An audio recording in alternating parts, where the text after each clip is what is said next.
We all love discovering games that feel completely different from the usual mobile releases. So today, I've gathered 15 indie hidden gems that deserve way more attention. Some are creative, some are seriously addictive, and a few might completely surprise you. If you love finding underrated games, make sure to like and subscribe, and let's begin!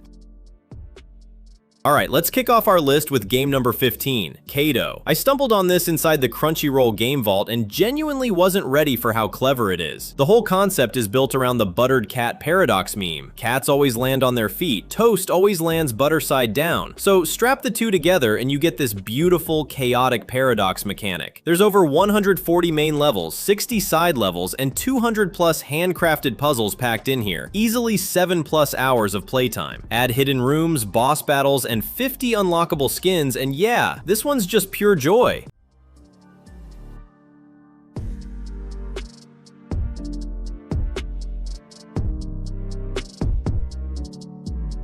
Up next, number 14, CYGRAM. This one caught me off guard. It's a sci-fi arcade racer where you're piloting a high-tech drone through space, weaving past black holes, alien planets, and even an international space station. Man, the first time I nailed a tight turn using the anti-gravity booster, I actually said "let's go" out loud in my room. What I really appreciate is that it's pure skill. No timers to reset, no refueling nonsense. You've got buttons, joystick, or tilt steering, and it even supports gamepads fully. If you're the type who lives for leaderboard chasing, CYGRAM will absolutely hook you.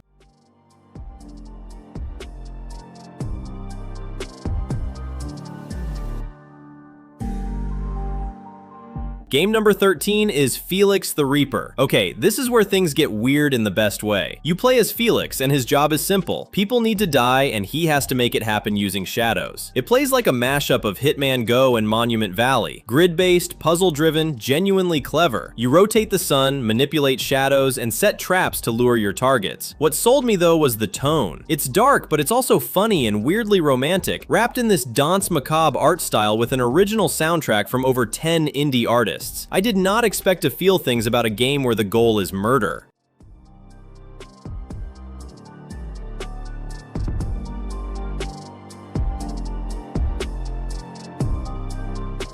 Next up, number 12. Is this seat taken? If Felix the Reaper was intense, this one's the total opposite. Cozy, chill, no pressure at all. You're basically playing seating matchmaker. A bus, a wedding, a cramped taxi, a movie theater. Every character has quirks, and your job is figuring out who sits where without anyone losing their mind. There's no timer, no leaderboard, nothing stressing you out. I put this on after a long day and just vibed with it for an hour. It's simple, it's funny, and honestly, it scratches that same itch as those relaxing puzzle games everyone loves right before bed.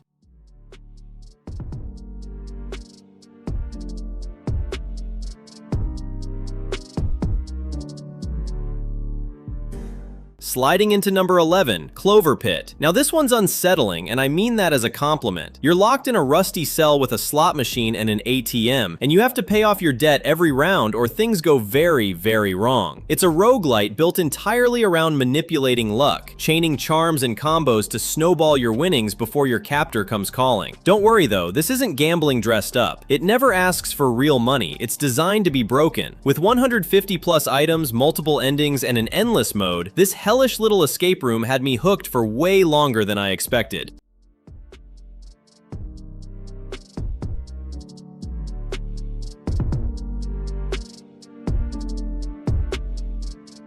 Number 10 on our list, Space Squad Survival. This is for anyone who's ever wanted to command their own ship and just wing it in deep space. You're managing your crew, hunting alien creatures for food, mining planets, and fending off space pirates who really don't want you to succeed. What I like is how much it makes you think. Morale matters, resources matter, and one bad call with pirates boarding your ship can spiral fast. It's got that satisfying loop of upgrade, explore, defend, repeat, and honestly, the tension never really lets up. If you enjoy survival management games, this one's worth your time.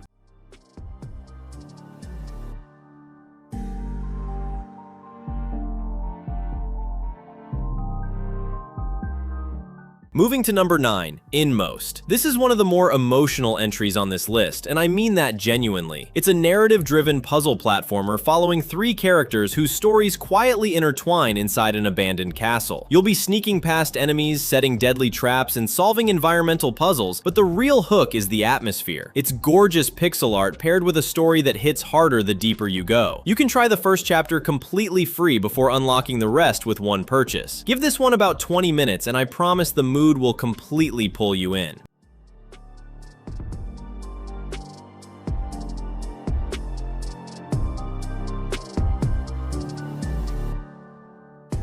Number 8 is Tiny Bookshop. After INMOST's heavier tone, this one's the perfect palette cleanser. You're opening a tiny secondhand bookshop by the sea, decorating it however you want, and recommending books to a cast of quirky townsfolk. There's a genuine charm to matching the right book with the right person. Sometimes they need exactly what they ask for, sometimes you nudge them towards something new. You can try the first 3 days free, no ads, no microtransactions at all. I found myself just wandering around Bookstonbury, digging into its little mysteries. It's cozy in the best, most sincere way.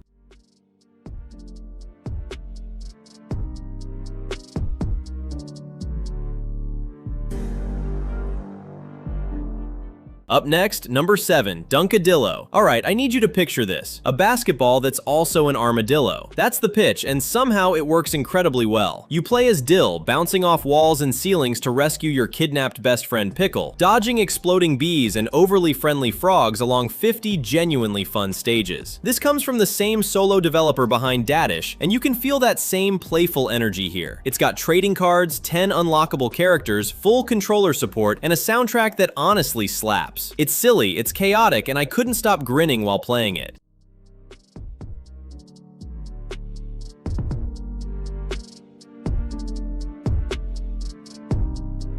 Number 6, Gravity Quest. This one's a cozy, gravity-bending puzzle adventure, and it scratched an itch I didn't know I had. You're exploring connected worlds through mysterious doors, solving rooms where gravity itself keeps flipping the rules on you, collecting gems along the way. With 61 world scenes, optional speedrun timers for the competitive folks, and a full character customization option, there's a nice mix of relaxed exploration and genuine challenge if you want it. No account needed, saves locally, and the Android version does carry ads, just so you know going in. It's a chill one, but it'll still make you think.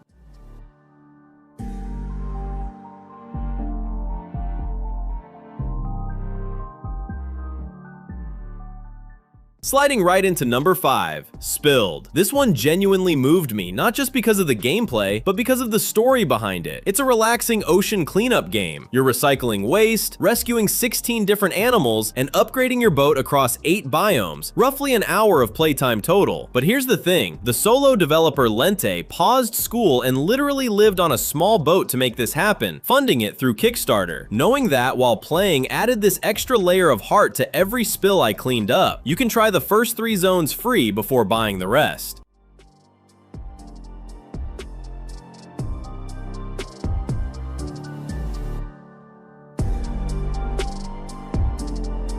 Number 4 on the list, Parasite Zero. This one flips the script completely. You're not the hero here, you're the threat. You control a parasite escaping containment, consuming enemies to evolve, unlocking new abilities as you mutate into something genuinely terrifying. The boss fights actually demand timing and strategy, not just button mashing, and the dark, tense atmosphere makes every encounter feel dangerous. Controls are smooth and clearly built with mobile in mind, which honestly isn't always a given in this genre. If you're into action horror and like playing as the monster instead of running from it, this one's a solid, underrated pick.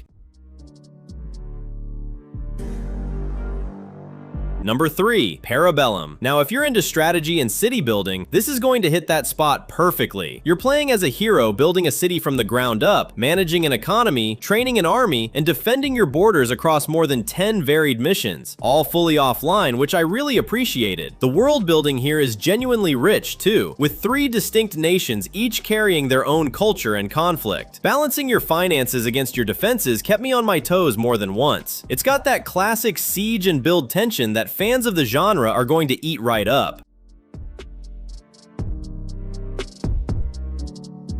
Number 2. Shadowlight. This is where the list gets genuinely tense. Set in the 1930s inside the fictional Wolfshade Asylum, you're searching for your sister while the entire gameplay style shifts on you from chapter to chapter. One moment you're sprinting through corridors, the next you're solving puzzles or reacting to things you can barely see. Every run is procedurally generated, so layouts and threats change each time, which keeps things unpredictable in the best way. Piecing together the story through scattered documents genuinely had me hooked. If atmospheric horror mystery is your thing, don't sleep on this one.